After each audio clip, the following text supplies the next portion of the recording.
Hey there, art nerds. So today we are talking about a legitimate product from a company and a possible knockoff that I found on AliExpress. We are talking about the Faber-Castell Creative Studio watercolors. I've been meaning to review these for a while. Now I have my opportunity. And we are also talking about the Faber-Castell watercolors that I found on AliExpress. Are these a knockoff or are they manufactured for the Chinese market?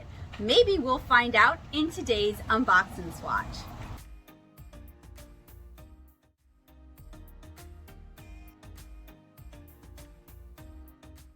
All right, y'all, I have been waiting a long time for this to come in, so hopefully this is what I think it is. So this was ordered off of AliExpress. You can tell because of the Inglewood, California. Seems like they've started shipping to there and then shipping nationally from there. And it is what looks like maybe double wrap. Oh, many wrapped. And bubble wrap. Come on.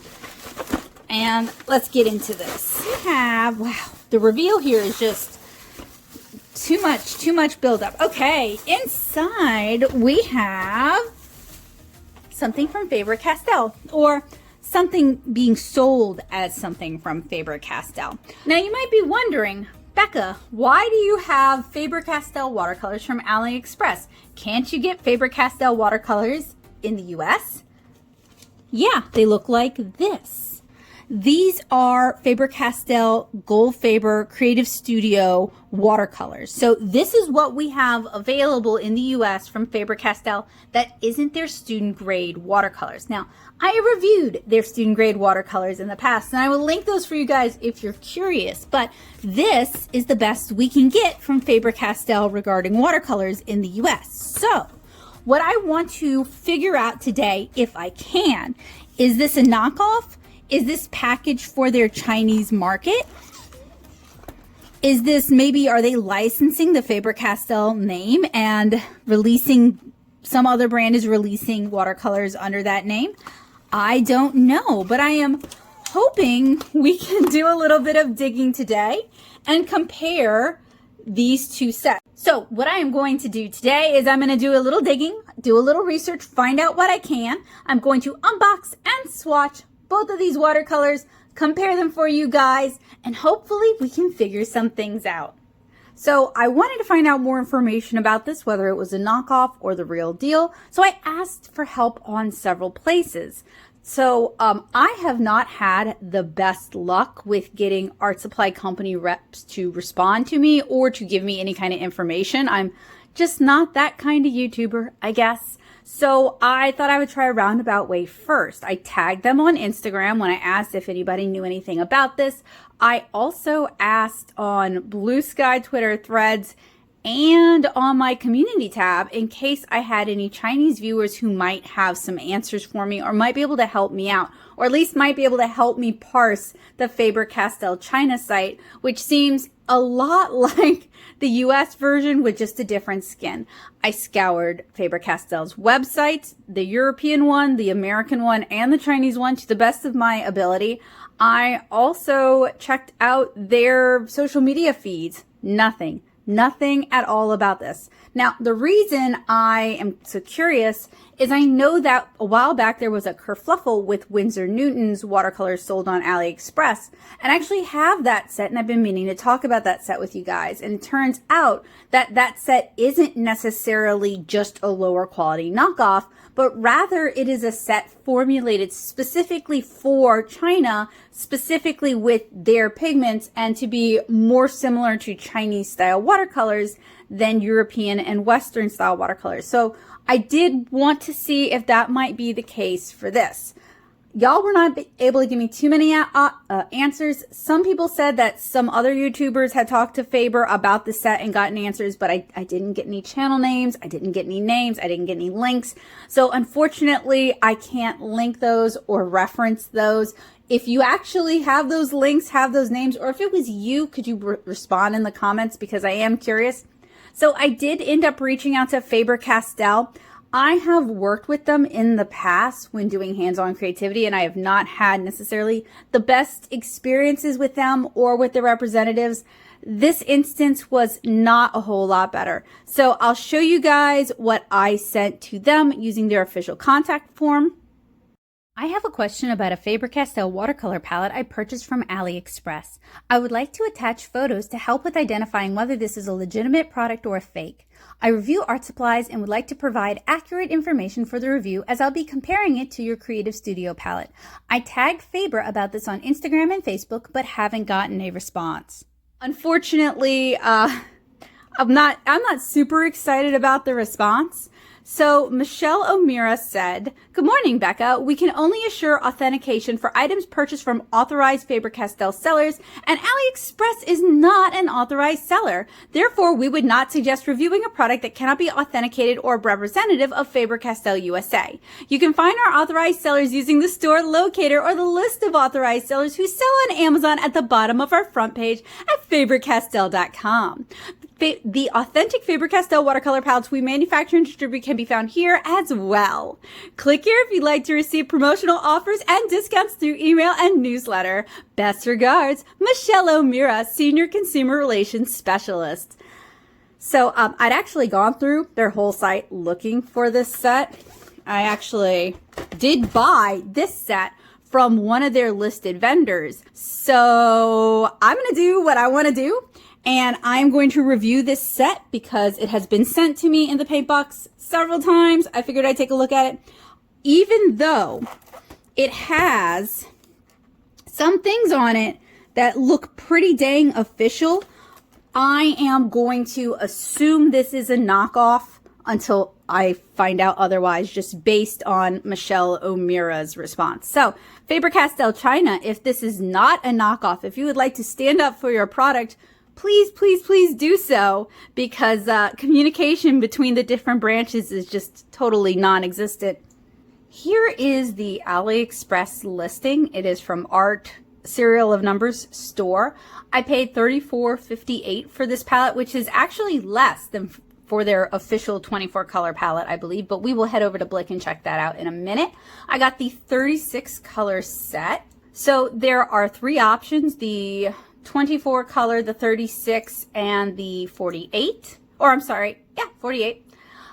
This in general just doesn't seem like Faber's MO, to be real. My experience with their watercolor products is they're pretty much all India ink based, so they tend to be drier pigments, drier watercolors, if you will, than what we're seeing here. So, you know, it really would not actually surprise me if this was a knockoff. I really wasn't expecting it to be the real deal, but I did think that perhaps for their Chinese market, they may have developed some additional products. Now, photos make everything look really nice. Do I have high hopes for this? Absolutely not. This is probably going in the student grade showdown. There also isn't like a super huge amount of information about this. So they are semi-dry, solid watercolor, transparent, and natural, durable, and portable professional creation. I have read that before elsewhere. So something that kind of gets me is that these look like they are poured watercolors, and everything I have ever dealt with from Faber, whether it is their student grade or the Creative Studio grade, it's like cake style or chiclet style rather than something like this. High transparency, no auxiliary materials added to the formula, pure powder pigment blending, fine grinding, no graininess. High quality pigments air dried at a constant temperature of 45 degrees, they must mean Celsius, with transparent and brilliant colors. Uniform color mixing, natural color penetration and rendering, strong diffusivity showing natural water flow. High density pigment concentrate, durable. That's a whole lot of words. Now they do have the numbers, and generally Faber-Castell also utilizes a number system between products that you can color match because they are almost all India ink based. It makes it easy for them to do that. So your Pitt pens will match your Albrecht Dürer watercolor pencils, which will match your Albrecht Dürer watercolor markers, which should, in theory, match the Gold Faber Aqua and the Creative Studio line. Have I ever done an all swatch off to see that if that is true? I have not.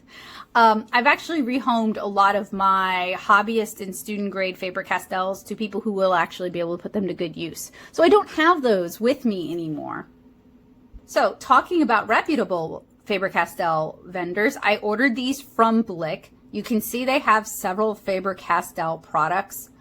I have kind of moved away from Faber-Castell over the years for a number of reasons. I don't think they make bad products. It's just other than their watercolor markers and their polychromos and the Albrecht Dürer watercolor pencils, they just don't make a lot that I feel like is for me right now.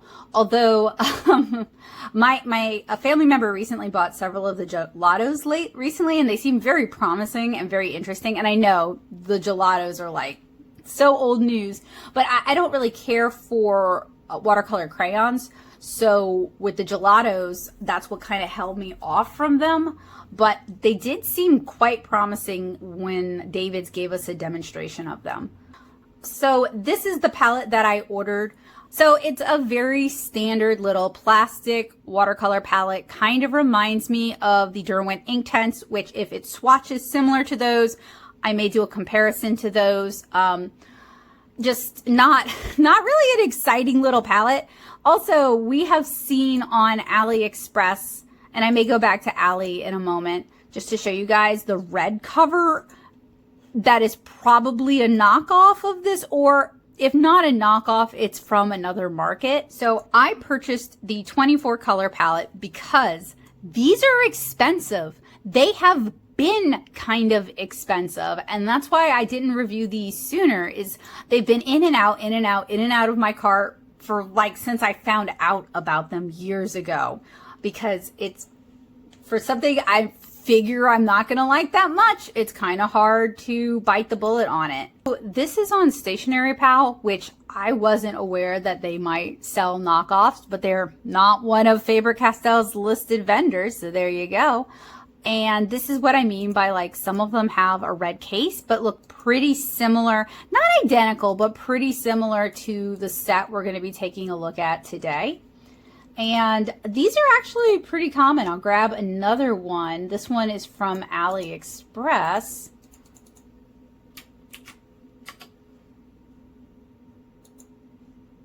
So, see, there you go. I guess these are not official because these are on AliExpress. I don't know. Honestly, these could just be manufactured for the Chinese market with packaging that would be more appealing, and she might just not know because she might not be in contact with Faber-Castell China, and I'm just not worth sending them an email to ask. And I would have emailed them myself, but unfortunately, I am not at all fluent in any kind of Chinese, so it would have been all Google Translate and my best guesses, and I wasn't even sure if I'd be able to get what I wanted to get across. So with Faber-Castell, they have 3 lines. The red line is typically aimed at younger students and children. The blue line is the Creative Studio line. That includes Goldfaber and Goldfaber Aqua.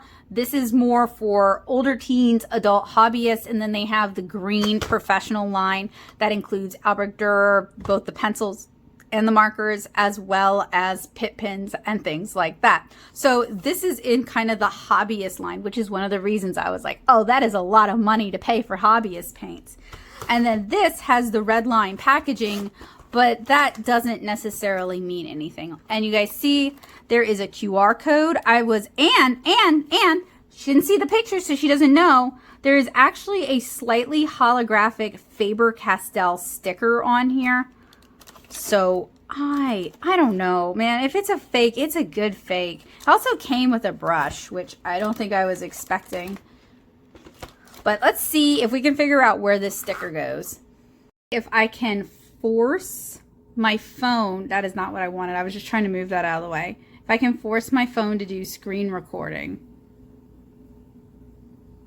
So, not super official looking link. Loading. Oh, look, it's WeChat. No. So what I was hoping, because this is attached to the Faber-Castell sticker, is I was hoping that it might actually take us to the listing for this product here on the Faber-Castell website. That would have been so helpful. Well, the Faber-Castell China website, because even though I did some digging, I couldn't dig as deep as I did on the Faber-Castell Europe or the Faber-Castell US sites. So the reason I bought the I know it's official, it came from an official source palette, I'd been wanting to review this for you guys for a while anyway, so this was kind of just an excuse, but I wanted a control. I wanted a baseline of comparison so that since this one is very, very dubious, we would have something to compare it to and something to talk about. Having not unboxed either, I am expecting this to be pretty similar to the really cheap, not necessarily cheap for me, but like cheap in quality student grade watercolors that we have reviewed here on the channel. Just because it looks like it was poured does not mean that's what we're going to get. It wouldn't surprise me if these were dye-based, extremely light fugitive, had no granulation, very weak color pickup, and loads of optical brighteners. This I also don't have the highest of hopes for because personally, I don't like the Derwent Intense watercolors, and those are also an India ink-based watercolor, so I don't really expect to have super high hopes for this one either, to be real, but maybe I could be impressed. So I am going to go ahead. We're going to do it one at a time, and that way, you know, it's easier to follow, easier to break into chapters, and then easier to do the comparison. So we're going to start with the official Faber-Castell watercolors. We have our watercolor palette here. There are 24 watercolors. It is in their Creative Studio line. It is made in China. We have their German address. We have their URL. Then on the back, let us find the English because we have multiple languages, or the British, I guess, the Great British. 24 watercolors, brilliant and bright colors, completely water soluble, perfect mixability of bright and dark shades, highly pigmented, detachable palette, easy for cleaning with a high quality water brush. And then they demonstrate how it's easy for cleaning. It's got one of those ring backs. And then they have the swatches of the color, including 2 metallics, a gold and a silver, and everything has the numbers. I also have the color names, but we'll go over that when we're swatching it.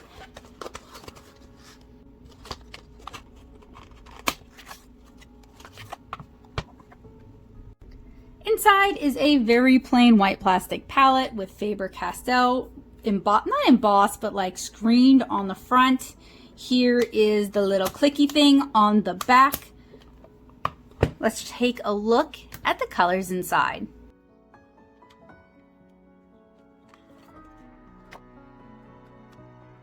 I already spot my first discrepancy.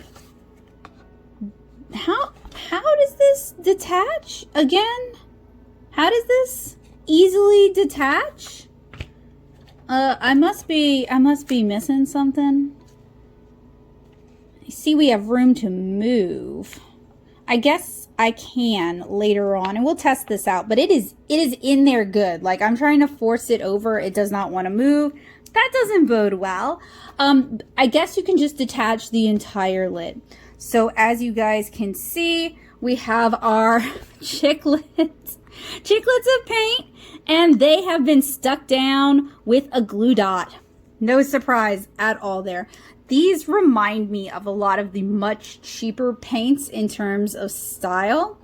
That doesn't mean they're going to handle like that. It just kind of gives me that vibe. And then there is a very cheap plastic liner that has been firmly glued into this. So it's a very thin little plastic liner. So what I think they did is they probably bought a bunch of these plain palettes from another manufacturer. Like this looks kind of like one of the Superior palettes. This looks kind of like the Sakura. You can buy the empty palettes and then have them screened with your product name on them. That is just part of OEM and ODM services. So I'm not entirely surprised that they did that. It's a pretty common cost-cutting measure. So we have this thing here. Okay, oh, that's the lid. And they were showing like some scraping technique with this. I guess you could like score it. It is a fairly bulky lid though. And I've never been a fan of Faber-Castell's water brushes. They have a few out. This is one of the really, really cheap ones. I used to have one of the ones with the little side pushies. So y'all who know me know I don't really love water brushes to begin with. So I'm not really going to talk about the water brush a whole lot. I also don't think it is fair to swatch these watercolors with the water brush, considering I already don't like water brushes. So I'm going to use a regular watercolor brush for that. And it also comes with a small, inexpensive little sponge that you can use to clean your water brush with. So pretty compact, pretty basic. I am expecting the colors to be very bright, very saturated, but maybe won't mix well and may start to go opaque if you do too many layers. I figure these are going to be like the Inktense. There was also a little bit of literature in here. We have a small pamphlet that says Faber-Castell watercolors. It's part of their Creative Studio line. And it is just Faber-Castell propaganda that I have read to you guys in the past. For all this book, if they wanted to include some watercolor instruction, which good on them for wanting to do that, I do think they could have done the whole to learn more about these techniques, click here, and then worked with an artist to do like a series of tutorials using their products.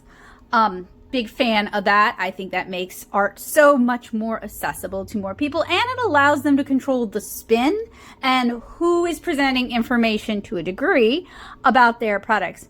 Speaking of, this review, I purchased everything out of pocket using funds from my Patreon. If you like what I do and you want to help support reviews like this one, you can join me at patreon.com/natosoup. I currently have no affiliation whatsoever with Faber-Castell. I did have a slight affiliation with them in the past. I worked with one of their reps over a weekend for hands-on creativity where I was demonstrating their products, but that partnership has long since dissolved, and all opinions are my own based on my experiences with the products. I am going to try to be as fair and unbiased as possible, but I spent a lot of money for this comparative review, so I might be a little bit fighty-bitey. We will see.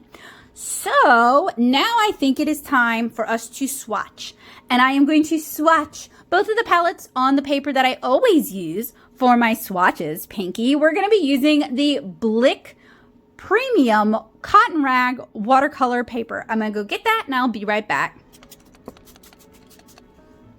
I went ahead and pre-activated the paints first. The colors seem to activate fairly quickly and don't seem to glob up on the brush, but they flood the wash area very quickly, so you're not getting any gradation. As they dry, the colors desaturate a fair amount and also have some grainy whiteness to them, probably optical brighteners or extenders. Otherwise, I'm not seeing any granulation, even in the commonly granulating colors like ultramarine, cerulean, turquoise, or the earth tones. The metallics are laughably weak. The colors in this 24 color set are alizarin crimson, black burnt umber, dark cadmium yellow, dark chrome yellow, dark phthalo green, deep cobalt green, gold, grass green, light cobalt turquoise, light phthalo blue, light yellow glaze, light yellow ochre, magenta, may green, orange glaze, oriental blue, permanent carmine, purple, sanguine, ultramarine, Venetian red, violet, and white metallic.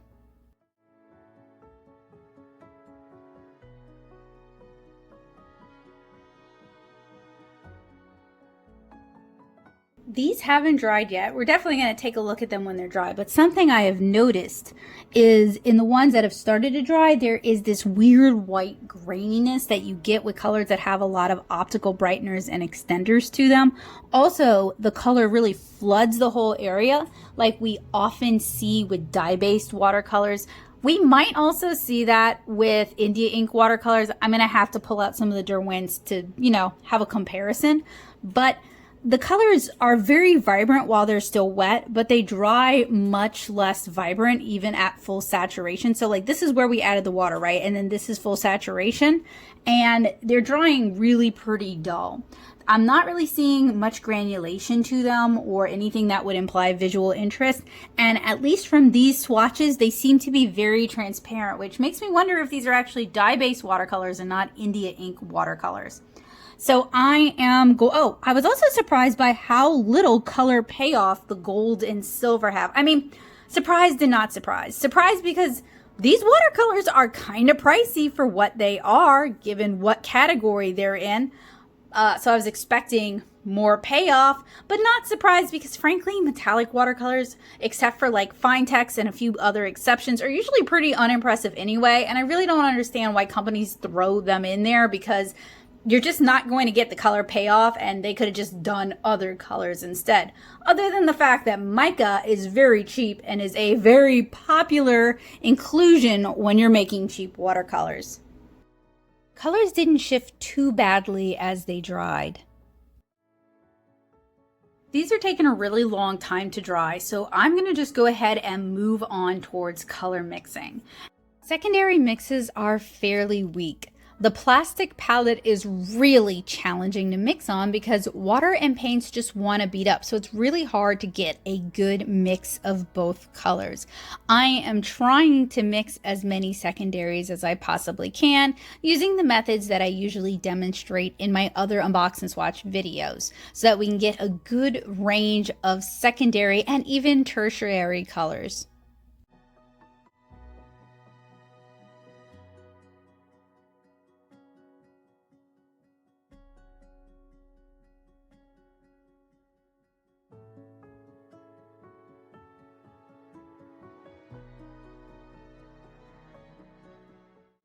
Our original swatches have dried, and I'm just really not that impressed with them, to be honest. I can't tell you whether or not they are giving me Derwent vibes. I will, however, pull one of my Derwent palettes out and we can swatch and kind of talk about that in a little bit. I'm going to do the wet into wet test just down here at the bottom because I don't really have super high hopes for these. And these are the official Faber-Castell watercolors that are just really very I feel like I'm being mean saying this, but in my mind, I'm thinking about like Mei Pigments. I'm thinking about some of the better student grade watercolors that we've reviewed. So maybe I'm being too harsh, but you'll see this weird line here. Like, remember, this is where we washed it out with water.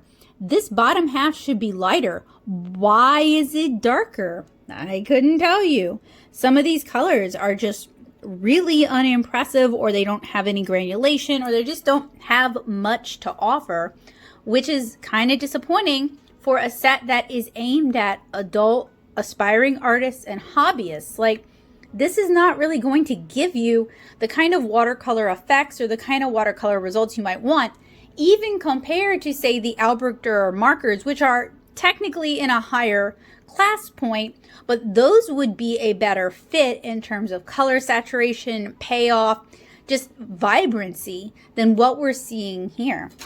None of the colors in this set are particularly lifting, which would be unusual if these were paints that were using the actual pigments, because some colors are going to naturally be more lifting than others, particularly granulating colors. But everything lifts about the same, and it's really more staining than lifting.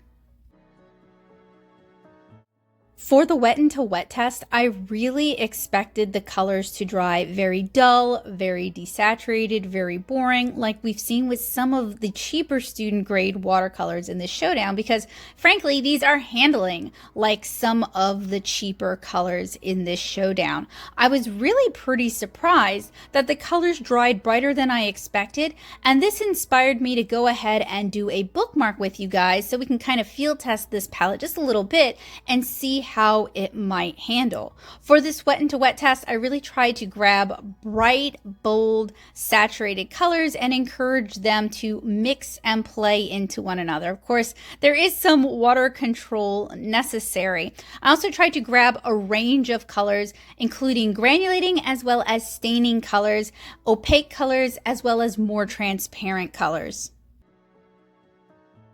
Although the colors dried brighter than I expected, I also noticed some haloing with some of these little dots that you guys see here. So this was a problem with one of the Arteza palettes that I reviewed for you guys, and it really bodes poorly for wet into wet mixes, or even dry into wet mixes where you want that color to diffuse. I'm not entirely sure what to think of these or how to put my feelings about these into words. I will say I don't like them. Like, I don't really think they're going to be a good fit for me, but I can't necessarily say that they might be a bad fit for you. I'm seeing a lot of chalkiness. I'm seeing some weird opacity issues, but the colors dried brighter than I expected, but I am also seeing some haloing in the wet into wet test, or some grittiness where the colors really did not want to meld and mix together despite the amount of water that we used. So this does not bode well. If the legitimate Faber-Castell product is this bad, how bad is the possible knockoff going to be? So I wanted to try, like give it a good try to remove the lid so I can go run it under water and wash it. It seems like you can just, I can't. So I can't see, maybe I'm doing it wrong. There we go. Okay, so it has to be slightly raised. Now that doesn't make any sense to me because if you have a lot of mixes in here and you don't want to dump them on your paints, but you want to go clean this off, raising it up is just going to, well, I don't have much going on here, but you guys can imagine. So I don't necessarily think that is the best design. I do like that the lid is removable, but the plastic, you can see how everything just kind of beads up. It makes it harder to mix colors, and it would be harder to utilize unless you have an edge that you can kind of squeegee your brush off onto. It would make it harder to utilize these larger spaces the way you could if they had done some sort of treatment to the surface to make that a little bit easier to do, or if they'd done like an enamel coat or had used metal instead. Just something like that to better justify this price point. Like for all plastic and for a bunch of optical brighteners, this is really pretty expensive. And that's kind of one of my things about Faber-Castell is for their professional line stuff, yeah, that is worth the money that you're paying. But their student grade and children's grade stuff is almost as expensive. This is after I rinsed it off, by the way. Like, it's not coming off as easy as they act like it's going to come off. And if you allow it to dry, or if it happens to dry on your palette while you're out mixing and painting for the day, because they do suggest that you use this as a plein air in a travel set, you're going to have to do some scrubbing. All right, let's see if we can position this back in. Oh, it's like I need 3 hands to do this. Okay, so then slot it in, and then it kind of clicks into place. For comparison's sake, I pulled out my Inktense Paint Pan travel set. I reviewed this in full a while back, and I've reviewed a few more of their little travel sets like this, so you guys can see it has gotten some use. Pre-activated, you can also see I took out the water brushes, and the sponge is still in there. I also added one of the Inktense sticks in a color that is not included in the set.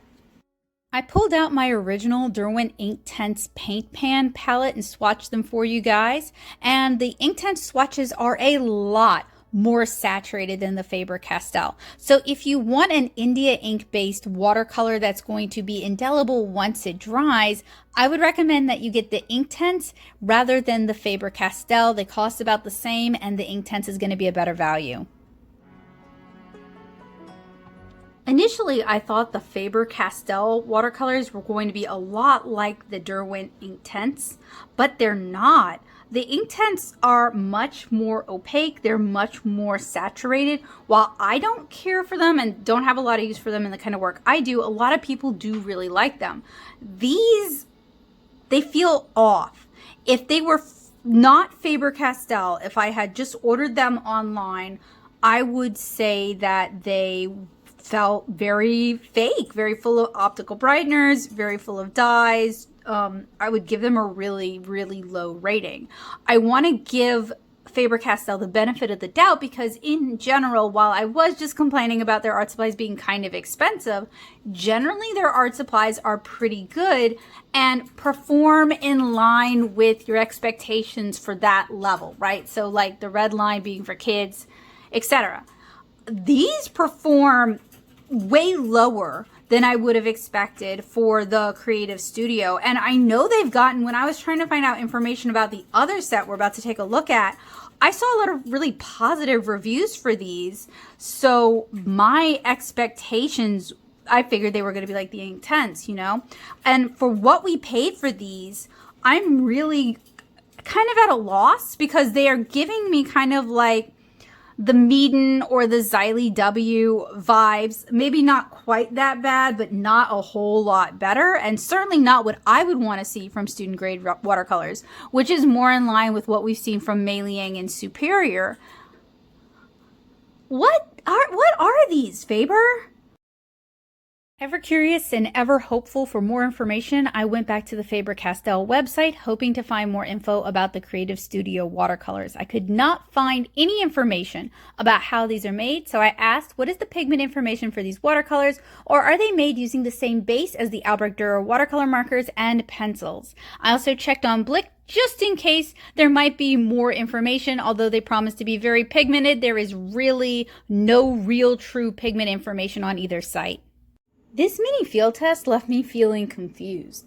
The colors are actually brighter and more vibrant than I would have expected, but I also did not do a whole lot of different techniques. There wasn't a lot of color mixing.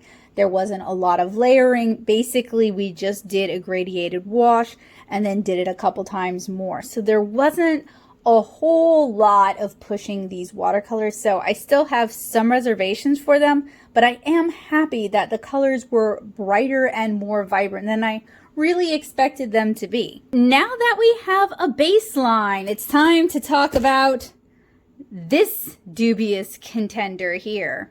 See, this is why we looked at the real deal first, and I am going to go ahead and unbox and swatch this one in the same evening so that all my thoughts are nice and fresh and I can make a good comparison. This set was cheaper than the other set. Not really surprising. I did get it on AliExpress. It comes with a brush. Everything seems like it is a little worse for wear. And they taped over the information over here. Brush looks like it has seen better days, and I would say the branding is kind of inconsistent. We have the emerald line up here on the sticker, and the brush is, or I'm sorry, the packaging on the brush is just very, very cheap and flimsy. It looks like it was covered in like a plastic coating. Okay, so this is like weirdly niche. Years ago, I wanted to get a Breath of the Wild Link Nendoroid. Years later, Joseph tries to buy me a Link Nendo, and they're no longer, they've been discontinued, and now the market is flooded with knockoffs. So if you want the original Breath of the Wild Nendoroid, you really have to do your research because there are so many knockoffs on eBay. Some of them are really close to the real thing. We already sent one back that was a little bit more of an obvious knockoff. This little guy here, look, if he's a knockoff, he's a very well done knockoff. So we got pretty good at looking at knockoff packaging and determining whether or not it was a knockoff, but only for that one specific thing. I don't feel like it extends here, but there are some carryover traits where, like how they handle the packaging, mismatching with the stickers, that sort of thing. So that's what I'm going to be on the lookout here. All right, so back onto the brush. It does have the Faber-Castell branding on it. You know, the handle feels okay, but the bristles themselves, this feels weird. I'm going to have to clean the sizing out of it. It could be goat or weasel. It feels very, very light and like too light. So we're going to take a look at this without the sizing in a moment. But we did not buy this for the brush. The brush was just included. So this also has the emerald green sticker on two ends. That's kind of fishy to me because we have the red packaging here, but then we have the green sticker here as well. Also, the package just looks really, really beat up. And you know what? I will pull out the packaging for the other one. Give me a sec. So for the Creative Studio, as you guys can see, it is a white chipboard. The printing is very clean, very easy to see, and it has like a slightly shiny coating, but it's not like someone applied a plastic wrap on top of it. Whereas with this, it's a much heavier cardboard and not as high of quality, I would say, as the other one. Also, this does not have the child rating on it, whereas this one has the whole 0 to 3 sad onions going on. We have the colors swatched on the back.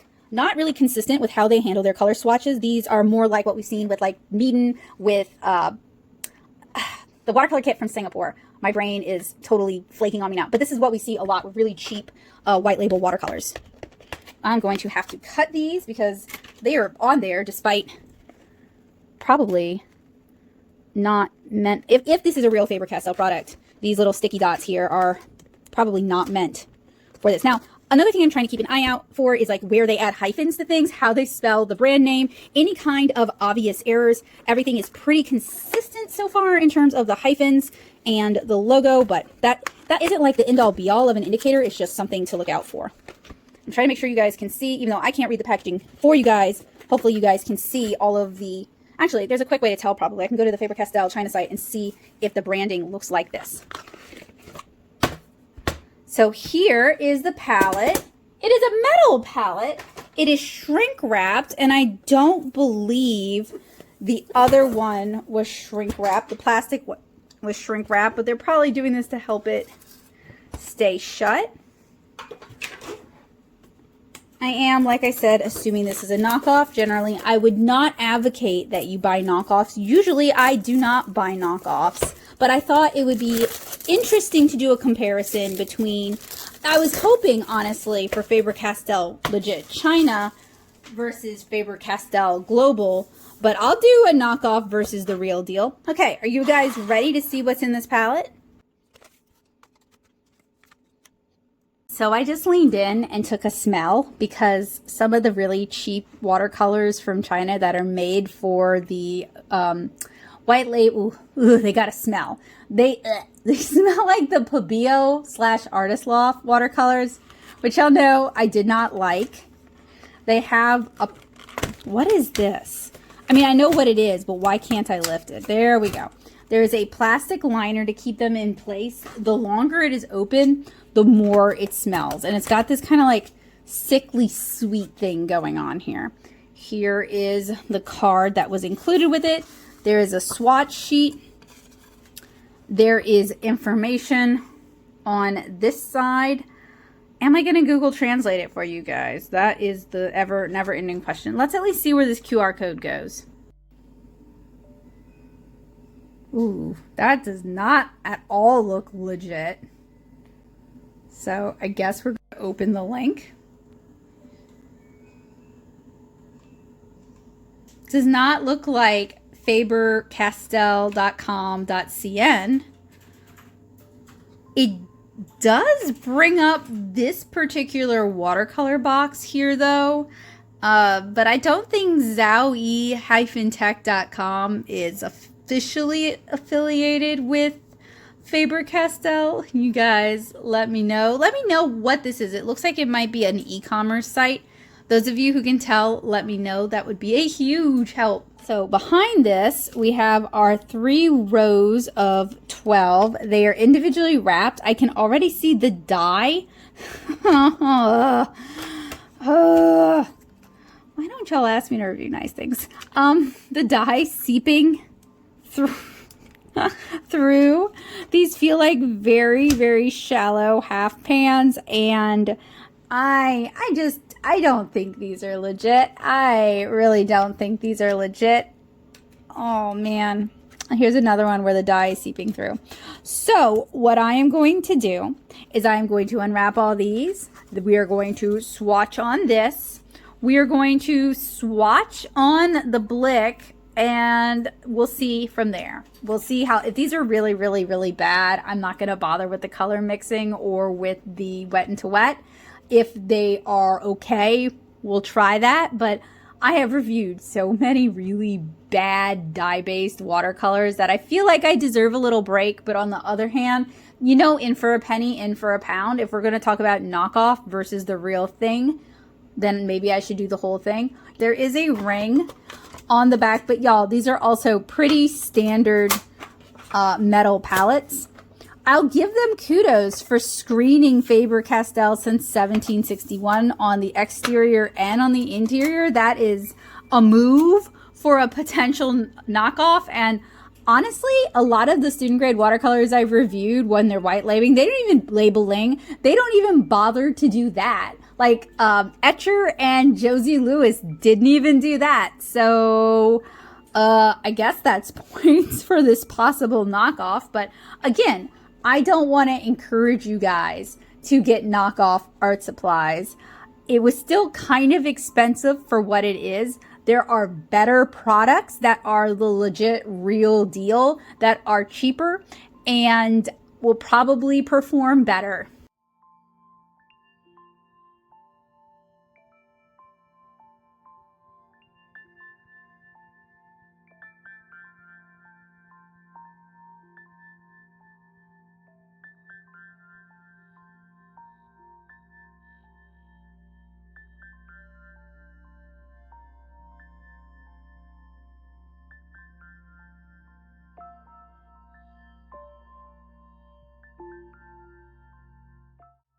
One of the half pans had this little drip mark here that I thought you guys would be interested to see. These are surprisingly plasticky feeling. They're not sticky at all. We also have some of the dye that is seeped out from the watercolors onto the wrapping.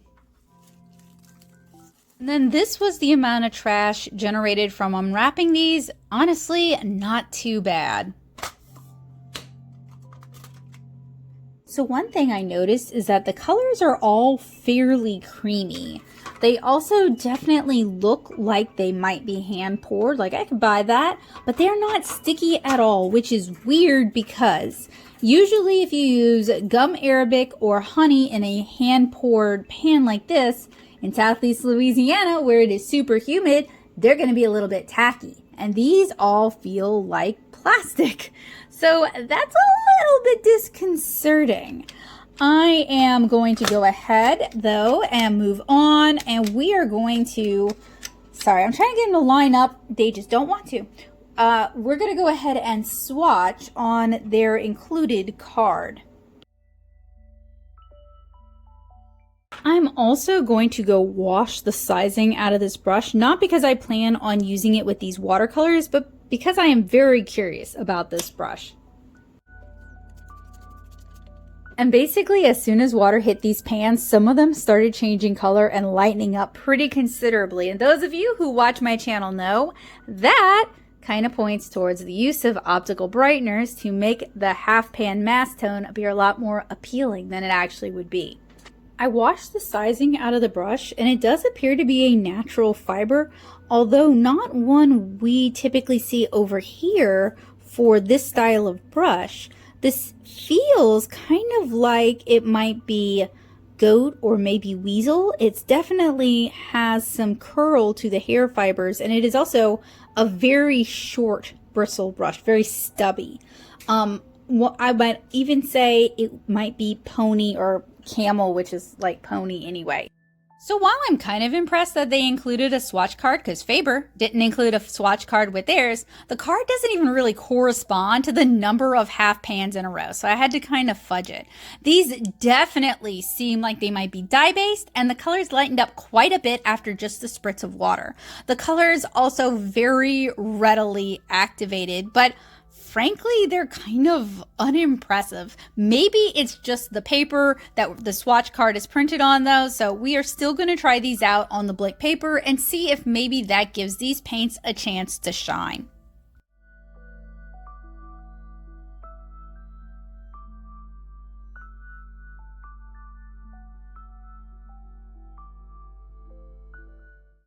Look how milky the water turned after swatching. Pretty gross. That's a lot of optical brighteners.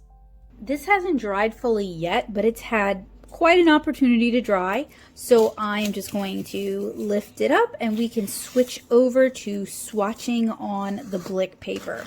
I already have the black lines drawn on the Blick paper, so we can just get going.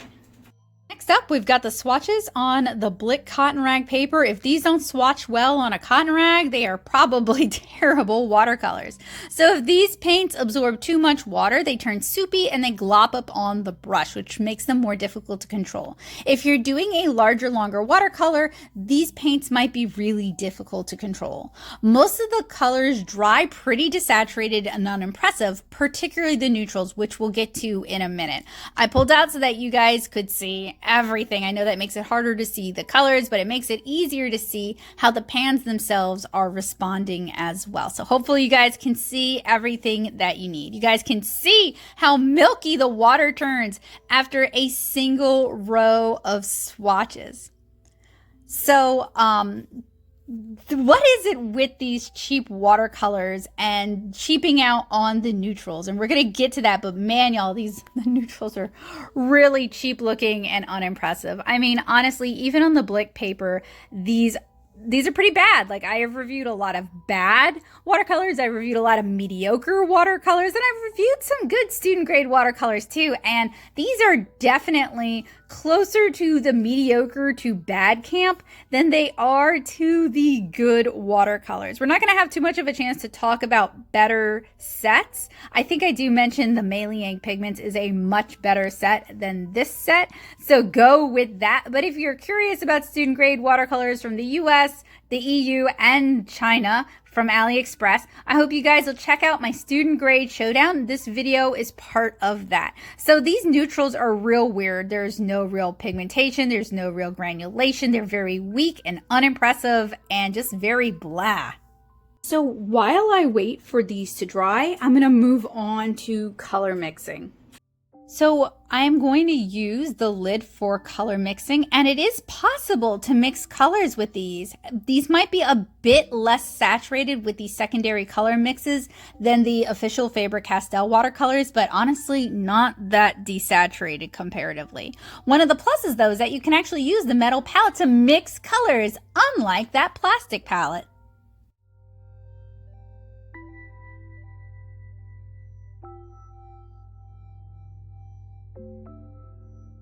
And while my paint's dry and my mix is dry, I'm going to go ahead and do the wet into wet test in this corner over here. It's so nice having like this little corner of the pad that we can do the wet into wet test on instead of dedicating like a whole piece of paper to it. So it's hard to get saturated colors out of these. Once you get enough water going on, you can get some granulation on the cotton rag paper, but I mean, it's taking a lot of water. You guys can see how much water is on here. And these are really pretty desaturated for the saturation amount that I am working in. They just kind of start to fall apart, which is pretty common with these cheap watercolors. I'm also doing some dots and dabs to see if we have any haloing as these dry, and you guys can see these desaturate a lot as they dry. All right, so these have had a chance to dry. It is time for the lift test. The super cheap dye-based watercolors can behave all kinds of different ways. I was a little bit surprised that many of these colors are not lifting because they really glopped up on the paper, and usually when they're glopped up like this, they are very easy to lift. They just want to come off the page. It seems like most of these colors though are pretty staining. We can get like a smidgen of lifting, but we're not getting a clean lift that you would see with higher quality watercolors for some of the colors. Obviously, we want to see an array of liftability because different pigments would be more staining or more lifting just depending on their properties, and everything's at about the same level, which points towards dye-based. Kind of surprising to me after testing out the Studio is that many of the Chinese Faber-Castell, possibly knockoff watercolors are fairly non-lifting. I thought they would have been lifting up all over the place, but this is kind of in keeping with what I saw from some of the dye-based watercolors too, so I'm not super surprised. Even if the lid on this thing is not removable, it's still pretty dang easy to clean, and I would say easier than the other palette. So for today's review, I am going to actually start with my verdict. Then I'm going to go into the pros and cons for each of these, and then we're going to talk about palettes that you guys might prefer. So my recommendation is that you skip both of these sets. The Faber-Castell Creative Studio set is overpriced for what you get, and there is better competition out there that's at about or lower than the price point that this is. I don't love Cotman, but I would argue that even Cotman is better. Yes, you can paint with either of these two sets. So if you already have the Creative Studio, you can definitely paint with it, as you guys saw me do with this bookmark here. But I find the colors in general to be rather weak and muddy mixing, and they just don't really bode well for a more layered or nuanced watercolor illustration. The AliExpress set isn't much better, but it is quite different.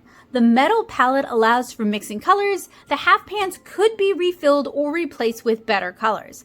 That said, Faber-Castell's US stance is that since this is from AliExpress, this is a knockoff, and I'm going to stick with that and discourage you from knowingly buying knockoffs. Part of me does still think though that this might be specifically for the Chinese market, but until I hear otherwise, I'm going to have to hold with the fact that it's possibly a knockoff and recommend that you just avoid it. The pros and cons for the Creative Studio, well, let's start with the positive. The lid is removable for quote unquote easy cleaning, if you can remove the lid and not spill it all over your paints. And when worked in full mass tone, the colors are fairly saturated. But what about the cons? Well, I think this palette is overpriced for what you get. These are literally chiclets of paint held in a cheap plastic liner with glue dots. That really doesn't impress me. It is not easily refillable. I would even argue that you shouldn't try. They do not sell replacement chiclets of paint, which makes me wonder if they're white labeling this from another company and putting their own name on it, because this reminds me a lot of some of the cheap palettes that I have reviewed here on the channel. And the plastic palette makes color mixing challenging at best. So what about the Chinese AliExpress Faber-Castell palette? Well, we're going to start with the positives again. It comes in a decent metal palette and has reusable and replaceable half pans. It's also fairly easy to clean the lid, and it's even easier to mix colors using the lid, unlike the Creative Studio. What about the cons? Well, this might be a knockoff. It is fishy to say the least. It stinks, like literally stinks to high heaven. Like it's got that noxious, cheap watercolor smell. So if you're sensitive to smells, this one's gonna make you wanna gag. It really glops up on your brush when it's absorbed too much water. They're using a weird binder because remember, they weren't sticky to the touch when before I activated them, which is what I would normally find with gum arabic or with honey, especially as humid as it is here. But then once I activate them, they are very, very soupy, which leads me to believe they're using something else as their binder. These have pretty weak color mixes. Just not impressive at all. Color floods the washes, so these might be dye-based, which would mean that they're not going to be light fast. And I don't mean light fast like won't last 100 years. I mean light fast like won't last 5 years. They have very little to no granulation, which I like me some granulation, as those of you who hang out with me know. So that's kind of a disappointment for me. And honestly, it is still kind of expensive for what it is. There are a lot of better alternatives out there. I have reviewed many of them, and I talk about them in most of my videos. So for everybody's time and for everyone's peace of mind, since we did do a head-to-head comparison, I will just talk about one better alternative. These are the pretty excellent or Parrot or Mei Liang pigments. You guys who watch have heard about this set a number of times.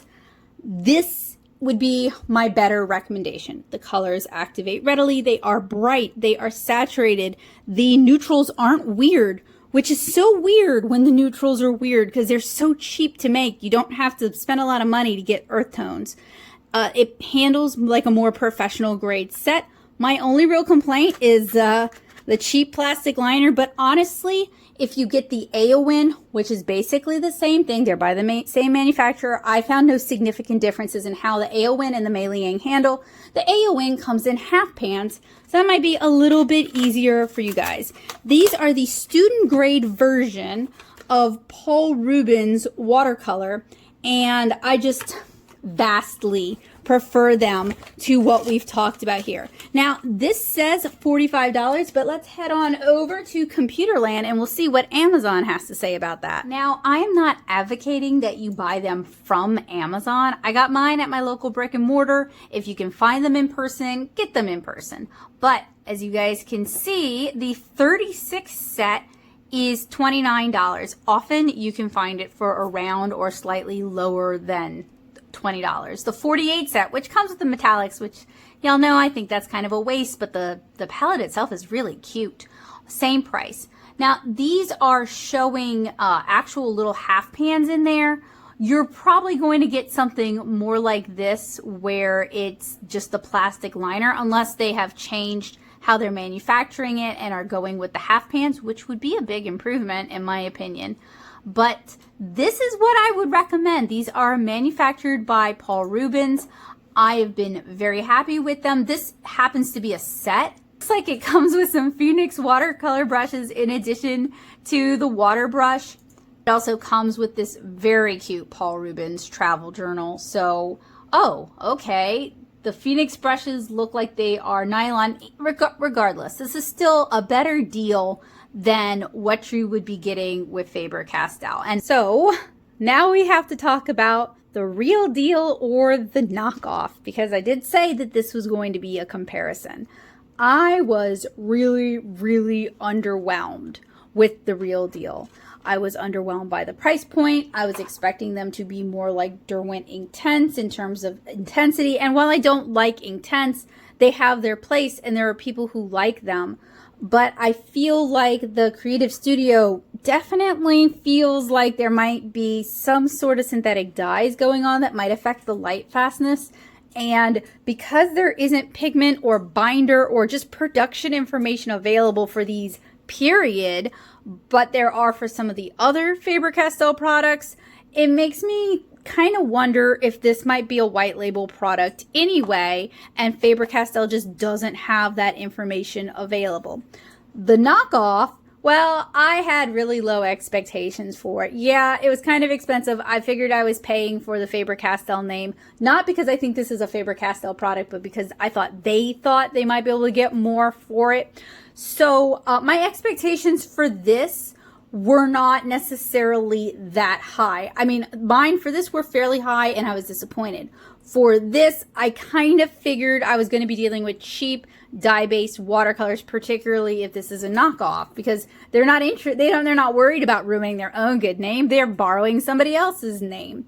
So for me, this palette, the knockoff, or maybe it's for the Chinese market, again, not super sure, not getting the most informative answers here, had some things going for it that I think Faber-Castell could learn. I like this metal palette better. It is a better mixing surface. They need to do something to treat the lids so that the water doesn't bead up. So they need to do something about that. It doesn't have to be an all metal palette, but they need to treat the surface in some way to make it a better mixing experience, because it's a terrible mixing experience. Also, these aren't even half pans. They are chiclets of paint. At least the knockoff, these are half pans. I could refill these once they run out. They did seem to be liquid poured. They probably were, but as we saw from that little drip with the Naples yellow, it looked super duper runny, like a lot runnier than you usually see with a pigment-based watercolor. So what I'm kind of thinking they did is they used a substrate and they dyed it and they made the paint from that, and that might have been a little bit thinner. These also use a weird binder, but honestly, these do too. These are chalkier than you would expect from a product from Faber-Castell. So I think Faber-Castell has some things they can learn from this potential knockoff. Even though Faber-Castell told me they would not recommend that I review these, I went ahead and did so anyway because I already spent the money on them. However, we reviewed them from the standpoint that these are probably not a legitimate Faber-Castell product, and that I don't recommend that you buy any knockoffs intentionally. I know sometimes that happens, and I'm sure I have accidentally bought knockoffs myself, but we're not supporting knockoffs here. That said, this palette isn't that good anyway. I wouldn't really recommend this palette to begin with, so it made it kind of easy. What would have been really challenging for me, ethically, is if these fakes, possible fakes, maybe for the Chinese market, who knows, if these had been better than the Creative Studio. That's not to say that I think the Creative Studio watercolors are good either. I think they are overpriced, and I think they are full of extenders, and I don't recommend them. So here are the swatches from the Creative Studio. While the colors are relatively bright upon swatching, you guys will notice in the washout areas, you can't get any kind of gradation. They just flood and fill the area, which as a watercolor product makes them less useful than some of the others on the market. You'll also notice that while I can mix secondary mixes, many of them are just not as vibrant as you would want.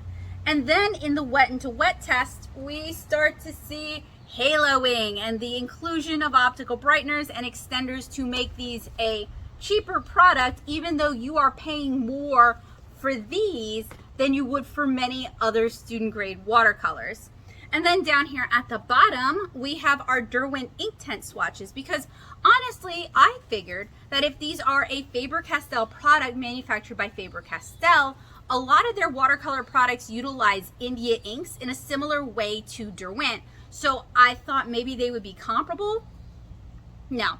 Personally, I don't love the Derwent Inktense, except I like their pencils. I don't like their watercolors. They just feel too flat, and too samey. However, I know a lot of people who do, so I do think they are a good product that fits their market. I'm just not part of that market. This, however, I'm not really sure who these are for, and there's several very positive reviews online for these, and I wonder if I'm just missing a step. So to kind of get to the bottom of that, I also created a beautiful little sunset bookmark that you can paint. How the colors are better, brighter, and more vibrant. I still had trouble mixing in the included mixing lid because the plastic wanted to beat up the watercolor, and it just wasn't as good an experience as I have had with comparable student grade watercolors. So that tends to do it for me. Now, moving on to the Faber-Castell. All right, so everything is just kind of gritty and grainy and dull and unimpressive. And, you know, I pre-activated them and then they turned soupy very, very quickly. So I think personally, I have not acquired any evidence to back this up. If you guys have had better results contacting Faber-Castell and got the skinny on this, let me know, please. But I feel like these might have been a real product manufactured for the Chinese market, but I'm kind of iffy about that. I'm kind of, because like there's some details that bode really well, like body screening on the palette. They didn't have to do that. There was no reason to have body screening on the exterior and the interior of the palette. But then you have some inconsistencies, like the swatching on the back is not really consistent with Faber-Castell's branding. You have like some of the emerald label stuff on a red label product. That's not really consistent either. The cardboard of the packaging is not as nice as the chipboard that Faber-Castell likes to use. So there's like some attention to detail that makes me think maybe this is a legitimate product, but there's also a lot of attention to detail that makes me think this is not a legitimate product. So I don't really know, but also so I told you guys I checked out the Faber-Castell China site, but it's pretty similar to their American site, except just in another language. So I don't really know if because I see a lot of like products that are marketed for the Chinese market that are supposedly from Faber-Castell, like certain types of pencils specific to certain types of tests that are administered in schools there, and they look like they might be legitimate products. They look decently made, so that's why I'm kind of like if this was a knockoff and they didn't care about ruining their own good name because they're not using their own name, they're using somebody else's, they could have cut as many corners as this thing did. In my opinion, just in terms of attention to detail and manufacturing, this product, in terms of it being a plastic palette with a really cheap plastic liner, this palette, the official palette, is cheaper and has less attention to detail than this palette, which is a metal palette that has individual half pans that could be reused and refilled. It also came with a swatch card. This didn't come with a swatch card, but it came with a little informative brochure. This did not come with any paperwork, and having reviewed a fair amount of Faber-Castell packaged products, they like to include their little brochures. So there's a lot that makes me be like, about it. So I'm still on the fence. I'll take Faber-Castell US at their word that this is probably a knockoff. But I will say it's pretty safe to say that if you are in the US or South America or the EU and you have easy access to Faber-Castell from other sources other than AliExpress, you probably should be buying from those sources and not from AliExpress. Even if the product looks pretty good on the listing, they will have cut some corners. It's going to probably be disappointing, so you should probably stick with the real deal or another brand that you're familiar with and you're happy with. So thank you guys so much for bearing with me through this. I know it was a long one. I really enjoyed having the opportunity to review both palettes and compare them side by side. So thank you to my patrons on Patreon, because it is their support that makes this feasible. I don't have any patronage or support outside of my patrons and my husband. So I really appreciate that you guys help me do what I do here. If you like what I do here and you want to support it, you can subscribe and hit the bell notification to let YouTube know that you like what I do. And if you make it a point to watch my videos, I do see a little bit, I mean a little bit, like 30 bucks a month from AdSense. Like, it's really a little bit, but that also gets used towards reviewing art supplies. You can also join me at patreon.com/NattoSoup and get early access to reviews like this one, as well as tutorials and printable coloring sheets and blog posts and more. And if you would share this video with somebody else who is an art supply nerd, a total geek about art and art supplies, I would really appreciate it. It would really mean a lot to me, especially if it can help answer some of their questions they might have. So you totally have my permission to share it on Wet Canvas if you want to, or Reddit if you want to, or Discord if you want to. You spreading the word about my channel and what I do here really helps a lot. So thank you guys for doing that. It means the world to me. I hope you guys have a wonderful day. If you have more information about this palette, let me know down in the comments, and I'll hopefully see you guys again soon with another art supply review or art vlog. Bye guys.